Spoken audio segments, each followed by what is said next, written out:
Okay, so our project was on habitat prediction modeling of Tinpsila on South Dakota reservations. And we have everyone listed here, but I think we're going to go through and let everyone introduce themselves. Madakiapi, Chante Washte Nape Chuthiapi, Amber Landru Imachiapi, Kushto, Wamli Paha Na Wakpa, Washte Awati, Kushto. Hello, my relatives. I shake your hand with a good heart. My name is Amber Landru. I am from the Eagle Butte and Good River. I'm a sophomore at OLC in Eagle Butte, South Dakota, obtaining my BS in Information Technology.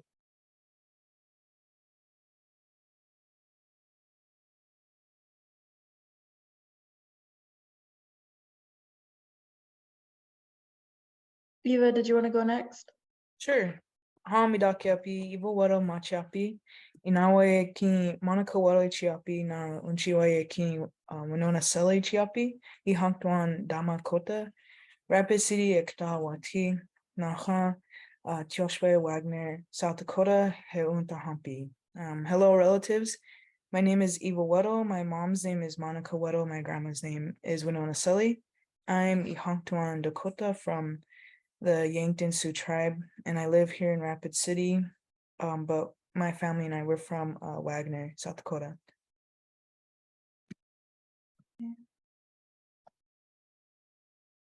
Hamutakiapi, Tanyaya Hipi na Chante Washtea na Pe Chiza Piksto. Summer Dupri Amachiapi na Minikoju Lakota Wimaya. Wakpawashte Oyate Hamataha.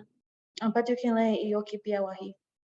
So hello, my relatives. It's good that you're here, and I shake your hand with a good heart. My name is Summer Dupree, and I'm a Minikoju Lakota woman from the Cheyenne River Reservation in South Dakota, and I am happy to be here today.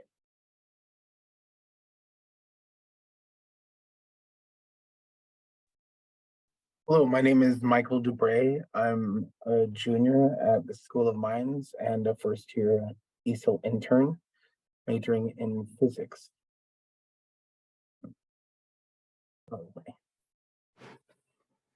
Hamidakiapi, Oglala Lakota Wea Hemata, Makoje Wakanki Hisapa, Hemataha, Wankia Ziwi Choti Ki Haka.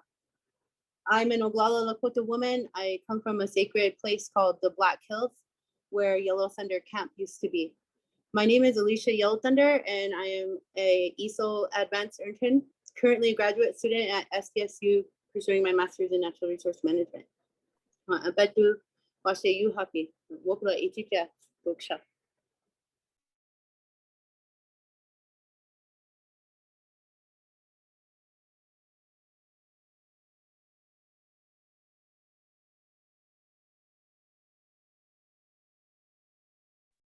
Tammy may have had to drop off, but Camille Griffith is one of our new faculty here at Oglala Lakota College, and she's also a alumni from OLC, and she is a GIS remote sensing professor here, and she's one of the ESIIL advisors. Trey, it also doesn't, it doesn't look like Trey, Madison, or Justina are here. So okay, to go next, thank Dana.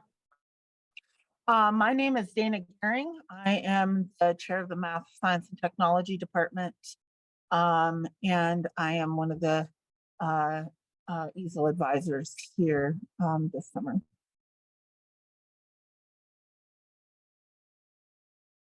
And finally, my name is Lachelle Bagola. I am a senior at Oglala Lakota College, and this year I'm returning as an ESIIL advanced intern.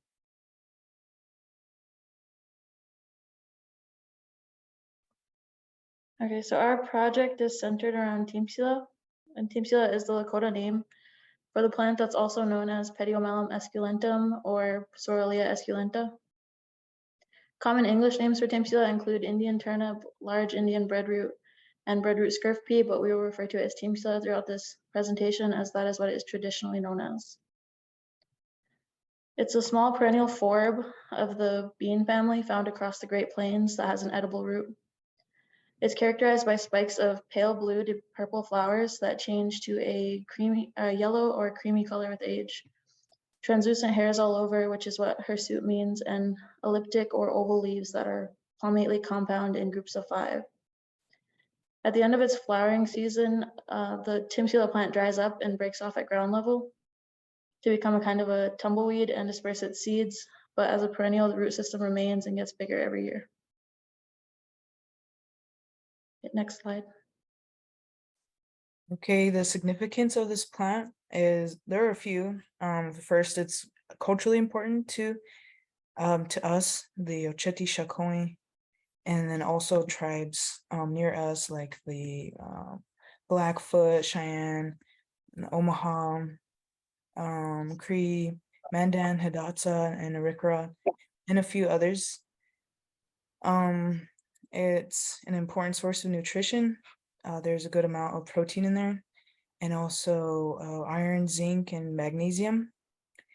And during the month of June, or Tinpsila Itakchawi, that's a good time to pick. We also have stories that are incorporated into like our history and, you know, like who we are as people.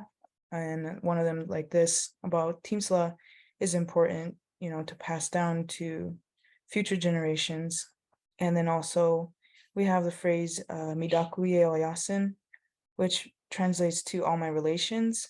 And that means that, you know, we take care of our people, and that includes plants and other beings too, but especially plants. Okay, you can go to the next slide. So one version of this story that I've heard is from Dara, and she's from the Rosebud tribe. And I'll tell like a brief version of it just for the sake of time, but there was two sisters that married some stars in the sky. And when they were up there in the sky like that, a creator told them, you know, you could do whatever you want, just don't pick that purple flower plant, which is Tinpsila. And one of the girls, they decided, you know, they kind of got curious and they picked it anyway. And when they picked it, when they pulled the root, there was a hole in the cloud. And then when she peeked out of it, she seen her family and she became Yokshicha, or sad. And then she started thinking of a way to see them again. And in that process, she thought to braid the plant together. And so she thought, you know, I'll braid a long braid and then be able to come back down to earth. Well, the braid wasn't long enough and she fell down. Coming down to earth, she fell. And she ended up dying. But she was pregnant at the time, who they call Wichakbi Ikbaya, and which translates to falling star boy. And he's half star, you know, and half Lakota. So he's also important in the history as well. That's kind of a brief version. And this is a story that, you know, you tell the younger generation and you pass on. And it's important to keep those stories alive. Research goal: use geospatial predictive modeling to predict Tinpsila habitat within selected reservations in South Dakota. Next slide.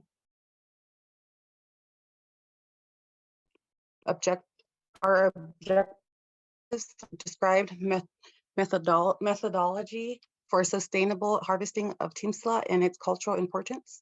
Use species distribution modeling to find the potential of Tinpsila occupancy across select reservations using environmental variables for the purpose of population monitoring and conservation.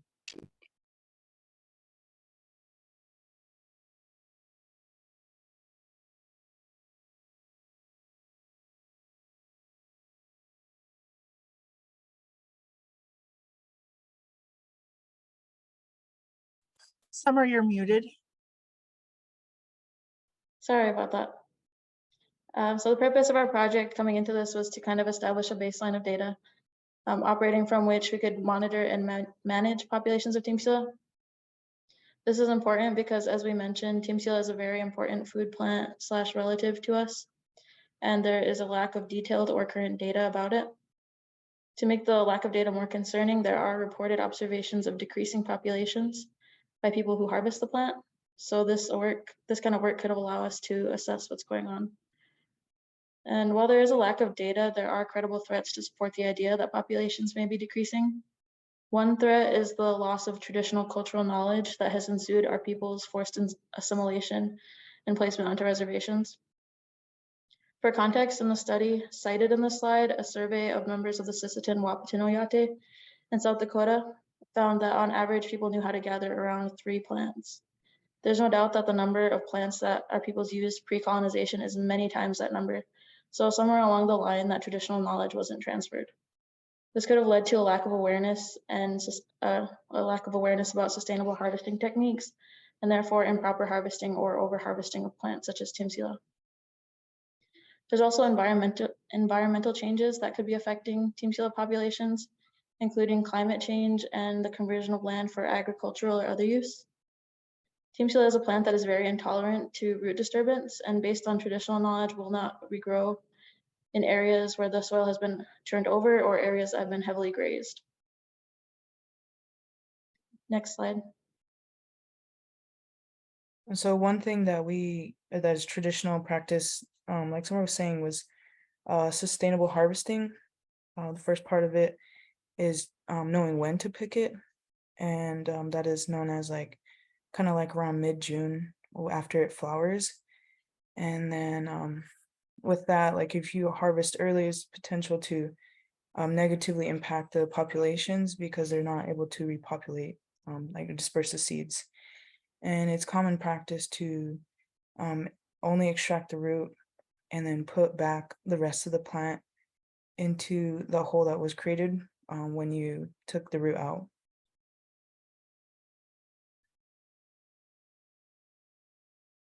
And then then, go ahead, sorry. The last part, take only what you need.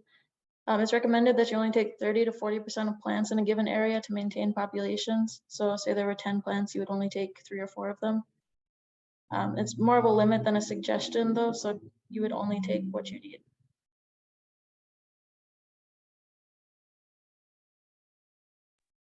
And here we have a map of our study sites. First one in here is a Wakape Washte, or the Cheyenne River Reservation. And down below we have the Wazi Ahaha, or the Pine Ridge Reservation. And then more east river is the Honktuan, or the Yankton Sioux Reservation.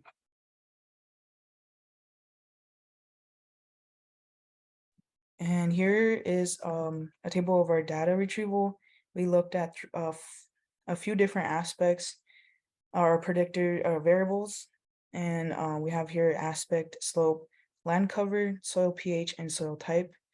And the prediction was first that it would be north facing, and then mid slope, and that would be near found in mixed grass prairie, sagebrush, and open pine forest, and the preferred pH soil of 6.5 to 7.5, and then the type being sandy loam. And then here the literature cited, some of it is from personal observation, and then a few from books, and then one from I think that's also from a book. And then our origin, NRCS or USGS, and then mrlc.gov and Polaris as well.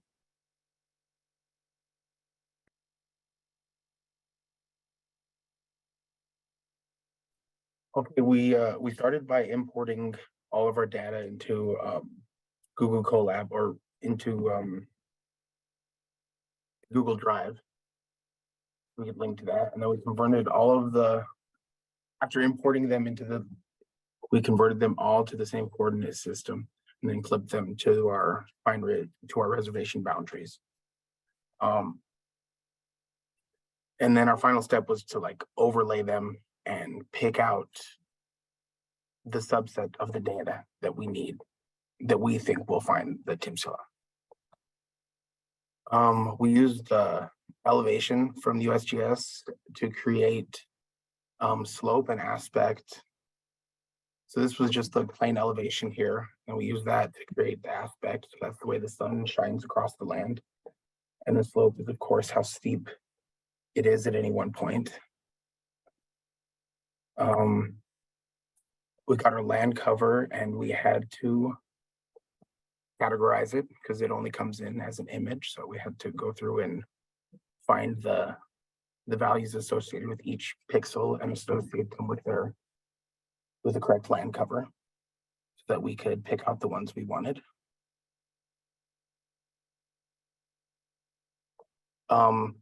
Here's our pH maps too. These, we're looking for the 6.5 to 7.5.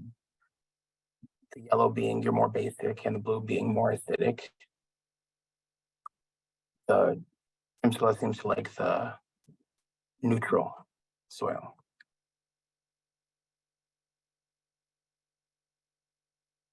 And then for our last variable, it was soil type, and it seemed that the Tinpsila likes sandy loam, so we picked the soils that had the highest percentage of sand, and that's what we're seeing here, from 0 to 100, yellow being 100% sand, and blue being 0.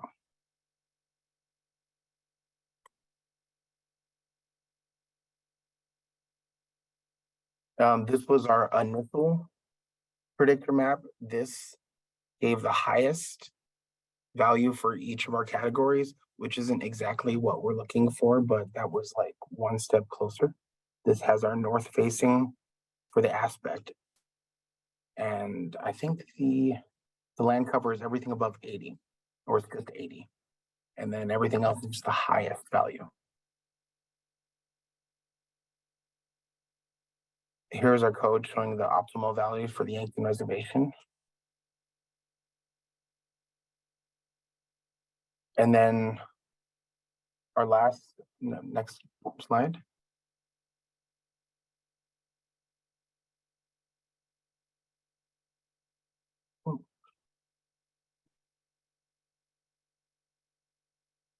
And then here's our model just of a small part of the Yankton Reservation.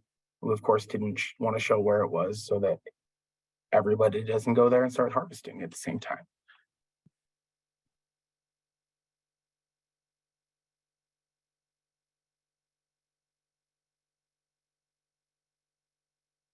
Okay, so as far as data storage and future work, the data sets we've collected will be stored at OLC. Oh my gosh. Oop. I thought I was muted again. And the natural histories collections of the Math, Science, and Technology Department, and owned by the Oglala Sioux tribe of Pine Ridge in accordance with its data sovereignty policies. That means that our data, workflows, maps, models, etc. would all be available for use by the tribe and OLC, possibly for future classes to increase exposure to environmental data science, and of course could be used in future studies to assess, manage, and conserve Tinpsila populations. So we did as much as we could in the time frame that we had, but I know some of our team members intend to continue this research on the subject of Tinpsila, including Eva, myself, and Lachelle, including collecting presence data, which would allow us to evaluate our model's accuracy, and after that, hopefully being able to propose management and conservation measures and just monitoring Tinpsila population health long-term. The scientific name for Tinpsila is Pediomelum esculentum, a previous name. I'm just addressing a question in the chat. And a previous name was Soralia esculenta. A lot of the literature we found was under the previous name.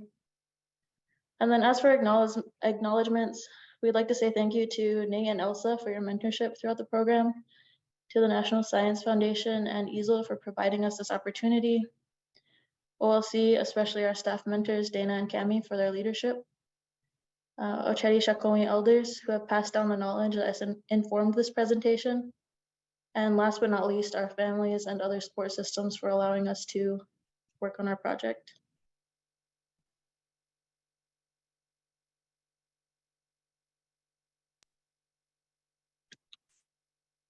Let's give it up for Oglala Lakota College. OLC, great job